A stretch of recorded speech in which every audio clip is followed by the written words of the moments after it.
This is NFA Talk, the show that talks about guns and gun rights, keeping you up to date with what's currently going on, from the newest guns, promotions, and events, plus how we're lobbying for your rights.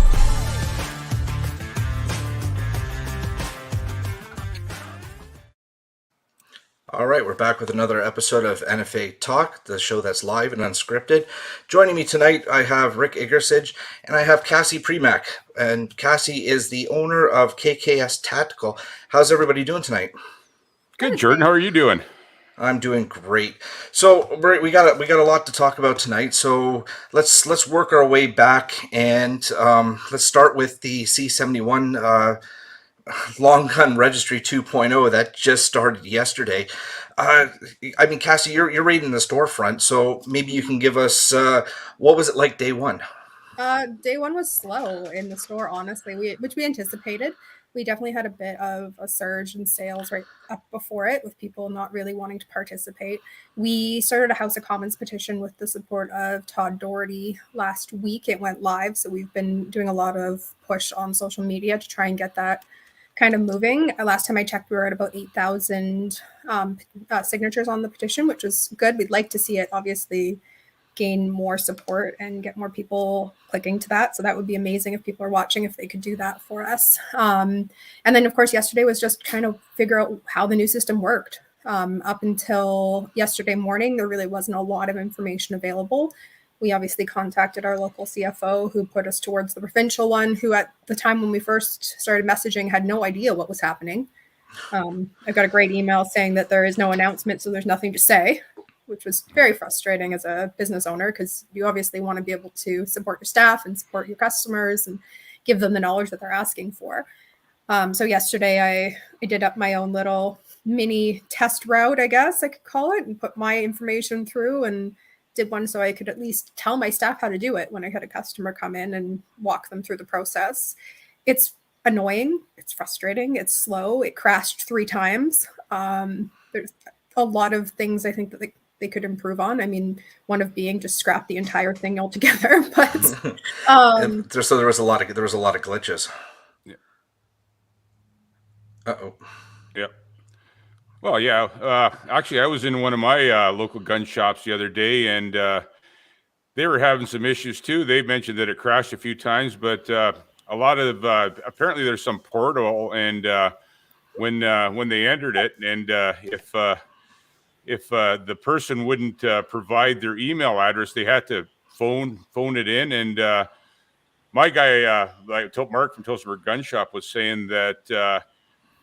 So he was, sometimes you spend 12, 15, 18 minutes with a customer while other customers are waiting. And, it's definitely affecting his business. People were walking out, and, I heard of, not just that gun shop, but I heard of other gun shops. I don't know if this happened at your gun shop at all, Cassy, but I heard a couple people. Sorry, guys. I think my internet's kind of being slow. I apologize. No problem. It might be on the same server as the government that's running this new long gun registry, right? Yeah. Anyway, I was saying that I talked to my guy, said that it's actually affecting his business because people are actually walking out, and other people with good pals are being declined. And I know there was Blair was saying that he had a couple customers just outright declined, and their pals seem to be all right. I don't know if you experienced that yet. I guess business is slow because everybody got their shopping done before they put C71 into place. But so I don't know if you've seen that at your shop yet or not, Cassy. Not a whole lot of that just yet. More just people not willing to even look at guns. They're just worried about having their information written down. There's a lot of mistrust around what's going on. I mean, after the last OIC and still being no resolution to that, people just don't trust new gun legislation. They don't trust that this is in their best interests and that this isn't going to somehow end up in some kind of long gun registry in a database with the RCMP. And it's hard to say it's not going to when we've already been told this isn't going to happen, and now here we are. So that part I think is pretty slow for us. It's almost this is what the government wants. Let's get them. Let's slow them down. Let's deter them from buying long guns. right? And the big thing is let them do all the work for the government. You guys have to keep the records. They're not keeping the records. For 20 years. I'm sure. Well, you know, the talk on the street is that eventually they're going to come and they're going to grab all your records, and it's going to go into a long gun registry 2.0, which with the Justin Trudeau government said that he'd never put the long gun registry back in place, and here we go. Well, and that's exactly my feeling. I mean, when you look at it, you've got to keep the records for 20 years. How many businesses that you know are open for 20 years? I don't know many, especially in our economy, the way our inflation is going, the challenges that small business owners have kind of faced over the last 2 years.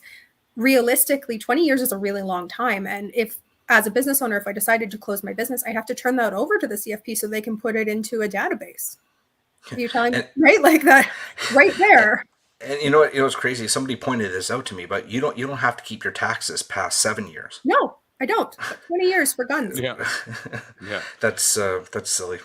Yeah, there's a comment on there from Canadian Cutthroat, like High River. Yep, that's kind of the way it's going. You know, it's just it's nothing short of ludicrous. I actually wrote on it in my column at the CFJ that this is just we can see the writing on the wall, and they say, oh, it's not a gun registry. It's not a gun registry. It's definitely a gun registry, folks. It's a long gun registry 2.0. There's no doubt about it. It's almost like they set this up to fail, though. Like, I mean, nobody knows what's going on. The CFO didn't know until a couple days prior. The stores weren't noticed till about a day or two in advance. And what they're going to do is they're going to say, hey, we tried it this way. It failed. Let's just go back to the original long gun registry. That's what it seems like to me, right? I think the reason they did that, Jordan, is because remember when they were talking the OIC and the AR-15 ban, and they let the cat out of the bag a few months ahead. The sales went crazy on AR-15s and other firearms that were going to be on the list. I think they held off right to the end with this one, so that people wouldn't go out there and load up on guns. We did kind of we weren't sure, but we did kind of get the word out there that it was going to happen, and a lot of people did get out early. I know the gun shops that I visited in my area. The 3 or 4 or 5 days before it started, they were lined up outside around the corners at all gun shops. People are buying guns like crazy. People were actually went into a gun shop to buy a particular gun. They didn't have the one they wanted, and they walked out with another one just to do it. So, you know, that Justin Trudeau's a great gun salesman. There's no doubt about that. You could just keep it long term. That would be really cool, because I mean, short little spurts where he really helps and then tanks everything. Yeah. So I don't know. I mean, like, so we have that came into play, and it's not like we really didn't know about it, because I mean the legislation did pass in 2019, right? We just with everything that was going on, and then they brought out the OIC of May 1st. And I mean, so Cassy, how is that now? Because they just added an extension till October 2023, and I take it you're still sitting on product that you can't do anything with, right? So no, I'm sitting at close to $70,000 worth of inventory that I can't move, I can't sell. And it's funny because when you talk to people who are like, oh, it's just $70,000 worth of inventory, that may not seem like a big deal to a multi-million-dollar company, right? Cabela's or some of the larger companies, but for a small business like ours, it's a big deal. And it's not just the sale of those firearms, though, that I can't move that inventory or replace that inventory. It's the things that went with those firearms. So ammunition, bulk ammunition, part of it's an ammunition issue of getting ammunition in, but the sales of ammunition's plummeted after that, because you don't have the same people going out and using their ARs or their AR-10s, and they don't have the need for that much ammunition. It's also things like scopes and all the accessories, magazines. Those sales are definitely down since the OIC. So it affects everything. It didn't just affect on that one day. And I mean, it's frustrating too as a business owner, because we're constantly scouring the internet and checking the FRTs to see what's been added or what could be added, right? I mean, that's why the NFA and Solomon Friedman picked you to take this to court. Cassy Premack versus Canada. Again, this is a court case that NFA is funding. Could you just touch on the court case? I know you don't know a lot. It just there's not a lot of information out there, and we really can't get into any details. But if you just want to touch on what's going on with our court case, Cass. Yeah, for sure. So Solomon Freeman is obviously an incredible attorney. He's very knowledgeable when it comes to firearms law. And I know that he's put together a lot of evidence that he's presenting. We worked on an affidavit some months back. So I'm anticipating hopefully in the next few months that we'll start to see a little bit of movement. Unfortunately, it's painfully slow. And we see that with that extension that you mentioned, Jordan, of the amnesty. The federal government's not really that concerned about coming to the table. They're concerned about making noise and making themselves look good, but they're not really concerned about making any real changes or difference, is my opinion. So at this point, it's just a matter of Solomon working in the background, and he's working really hard. And I know he's working with the other teams as well to collaborate on different evidence. They are sharing affidavits too, right? So it's slow. That's the most painful part about this. And I get almost daily comments about it of people asking while they're in the store, how is it going? Can you share anything? And I really hope that I can soon. I know I'm really grateful to the NFA for all of your guys' support. You guys have been amazing by setting up your donation portal on the NFA site and just being there and sharing the information as we have it.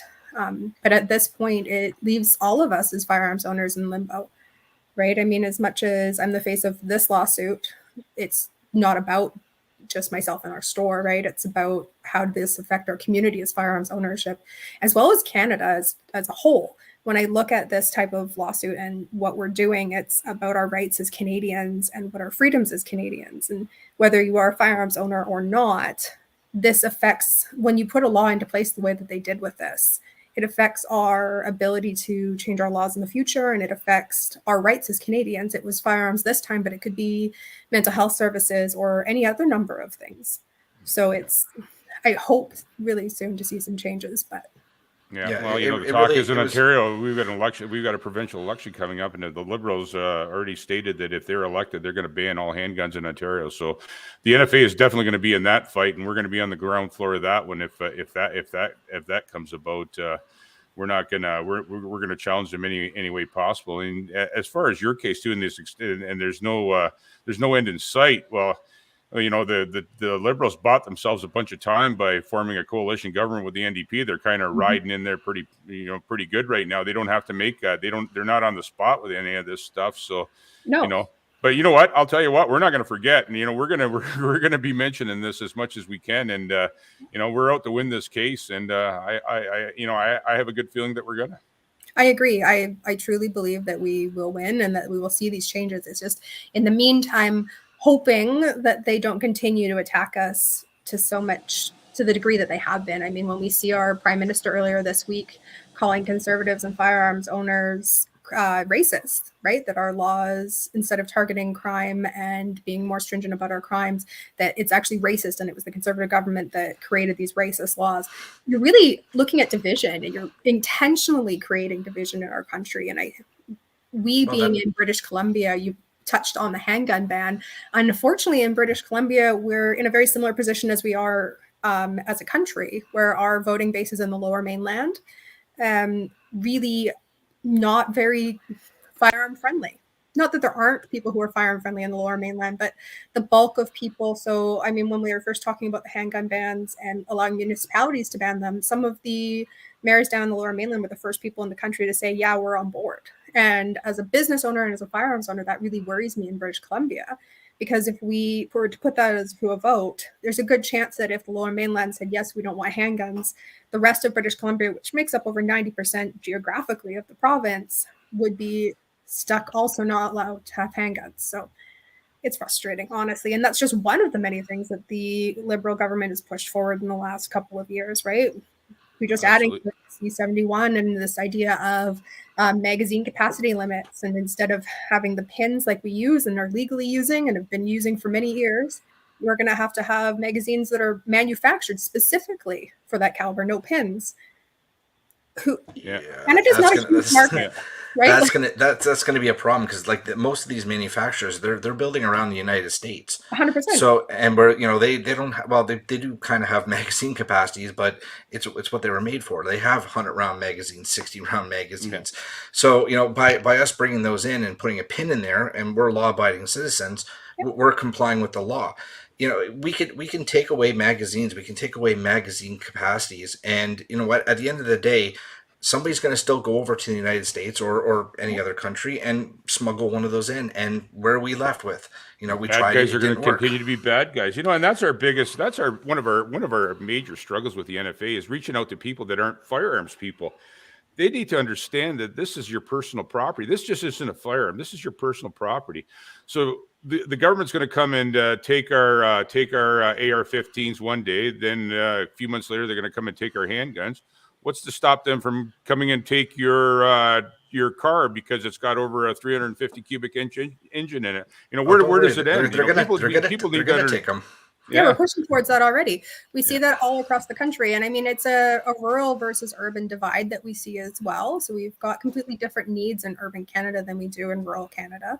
We have over 3,500 municipalities. About 15 of them make up the bulk of our population. And that leaves the rest of us. And there shouldn't have to be them versus us. I'm the first person to say, as a mother, as a business owner, as a community member, that I empathize with the people who live in these urban centers who are looking for safety, right? That's always the motto. It's for the safety of all Canadians. It's about safety and safety and safety. Why don't we do things that actually impact safety then, right? Because taking yours and my firearms away doesn't impact safety. In fact, it probably does the opposite, because we have criminals who have decided to be criminals for whatever reason. And I mean, we know there are some amazing studies and some amazing documentaries, even out of the Toronto area, that go into the things that cause people to become criminals, that turn people to that lifestyle. And we know that those things are poverty, and we know that it is mental health related. We know that if we can get to youth before they're 11 years old, that they're less likely to turn to criminal lifestyles. Nobody chooses that. You don't have a small child, like my 8-year-old's not going up one morning and going, oh yeah, this is the way I want to go. It's children are put in these situations, and young adults are put in these situations. And as they grow and they're not given the support that they need, they start turning towards crime. And it's a way for them to live, right? Sorry, my cat just stuck his head over the top. So yeah, but I mean, you know what's really disturbing too? You know, like Dane Lloyd in the House the other day, he brought to light that, you know, the government said that they were going to start funding the streets and gangs and borders. And what was it like? I don't know the exact number. I don't want to commit to a number, but I think it was like 1/3 of the support that they promised had made it to these programs. Mm-hmm. But yet they're willing to spend upwards of $1 billion, if not more, to buy back these guns from law-abiding, vetted Canadians. While at the same time they're softening sentences for the hardcore criminals. Yes. The people that are what's that bill that just came out, Jordan? C5 just came out. You know, they're being soft on criminals, and you know what? And most law-abiding citizens in Canada that are vetted every day, firearms owners, they're jumping on us. But you know what? If one of us were to be charged with an offense in firearms, like, you know, if your pal runs out, you know, Section 91 of the Criminal Code, you know, we're going to get jail time. But meanwhile, a hardcore gang guy from Toronto that commits a crime with a gun is going to get a soft sentence. None of it makes any sense. None of it. No, it doesn't make any sense at all.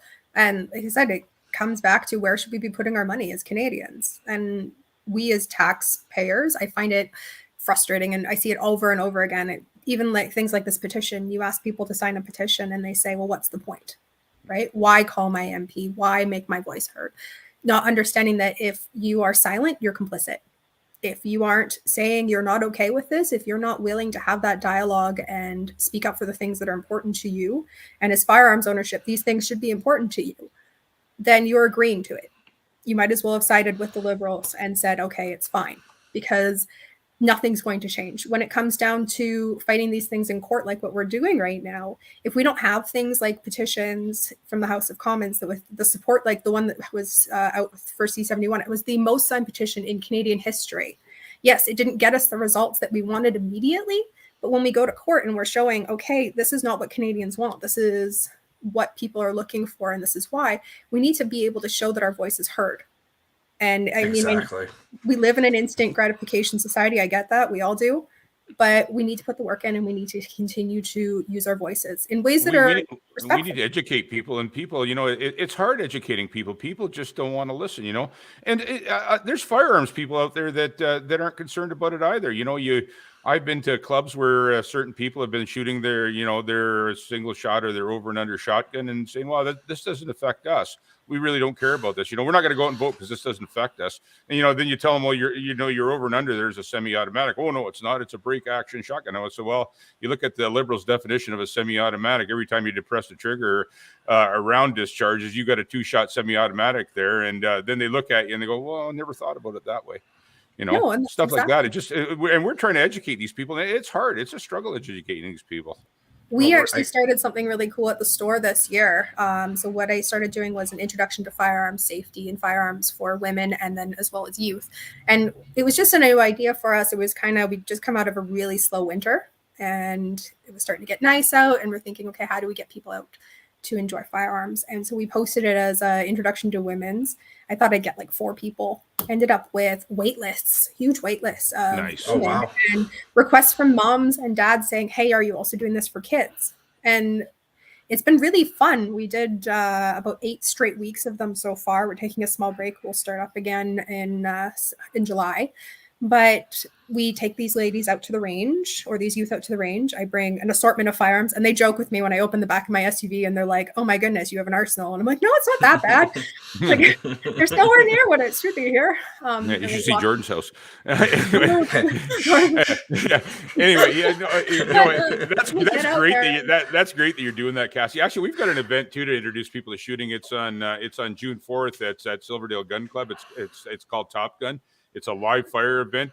Jordan, if you could explain what that's all about. And it's the same thing. It's to get new people shooting and out to the gun range. And that was the whole thing, right? So we designed this day, and what it was for was to get people that don't shoot firearms come out, see what it's about. We'll walk you through it. We'll put you up on the line. We'll put a firearm in your hand. You pull the trigger. You find out that it's not as scary as this government makes it out to be. We'll go over storage regulations. We'll show them, because a lot of Canadians that don't have a PAL don't even know our laws, right? So it's like an educational plus a fun day for anybody that wants to come out. Even if you're in the firearms, we're gonna have vendors there. We're gonna have like Glock's gonna be there. They're gonna have all their guns for you to try. There's gonna be demos. Import Tactical's got it's gonna have some guns on the line that you can try out. So it's kind of like for the firearms people that have their PALs. Come out, try a different gun. If you're looking to buy one, then that's the time to test drive it, I guess you can say. And then for the people that don't have their firearms license, you know what? Maybe by the end of the day, you'll be signing up for a PAL course. And I'm really excited for this, and I really hope that we do get a lot of non-firearms owners out there, because I think that's where we have to really target as well, is educating some of these people and showing them that, hey, like what the government says is just false, right? Like it's not like that. no, we need our viewers to spread the word, because that's how we get things done in the as firearms owners. We spread the word amongst ourselves and get out to non-firearms owner. Tell your friends, tell your family. Basically come out to Silverdale. If you want to shoot 5 rounds of 44 Magnum, you buy 5 rounds of 44 Magnum. You walk up. We set you up. We load the gun for you. We make sure you're safe, and you can shoot the 5 rounds of 44 Magnum off, or 223, whatever you want, 300 Win Mag. We're probably going to have I don't know, I guess probably 40 or 50 different calibers there, and probably 100 different guns. I know NFA has done this before, and we've showed up with 30 of our own guns. And I'm the old school guy with the old revolvers and stuff, and Jordan's the new space age guy. So we're gonna have both there, and it's gonna be a lot of fun. Come out, folks. It's gonna be great. Like I say, it's on June 4th. All you have to do is show up. There's no admission. You just show up. You whatever you want to shoot. You just tell us what you want to shoot, buy the ammo for that firearm, and go shoot it. And I'll guarantee you're going to be going back to the ammo counter and buying some more ammo. That's amazing. Yeah, it's very similar to what we do then. Yeah. We started with 22s. I take them through the 22s. I take them through center fires. I take them through handguns. Our local PG steel shooters, they set up a stage for them. Like, the idea behind it is that it should be accessible. Right? Most of the people I have come out don't have a firearms license. They've either had a bad experience with firearms, either somebody did something that really put them in an unsafe situation, or they were never included. I mean, that's the case for myself and a lot of other women I know is that they haven't been included normally. So they're starting to get a little bit braver. They want to get out.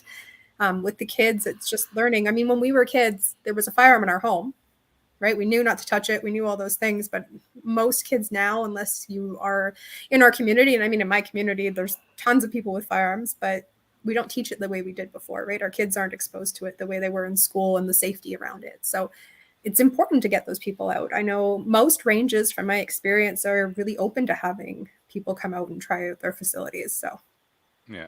And the thing is, we've done a few of these events in the past, and I don't ever recall somebody walking off the range without a smile on their face, especially a new person, somebody that's a firearms enthusiast. Well, that's one thing, but a new person, I don't ever recall one walking off the range without a big smile on their face after they sent some rounds down range. Well, I agree. I find the handguns are the most popular for our groups. Oh yeah. Yeah. Well, we're gonna have a bunch of prohibs and stuff there too. So cool. I kind of want to fly out. Yeah.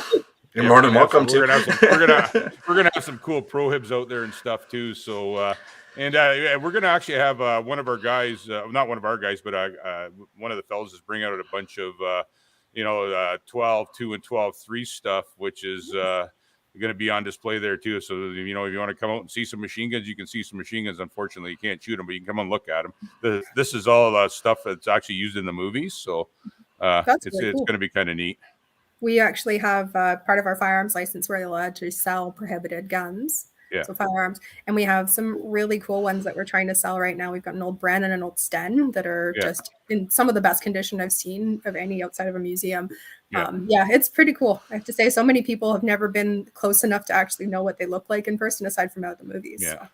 Yeah, and the thing is too, like, a lot of people are like historians. There's going to be a lot of historic. We're going to have a lot of historic firearms out there, also. Right, both World War stuff and stuff that was built pre-wars and civilian stuff. It's all going to be there. Come on out, folks. You want to see it and shoot it? Come on out.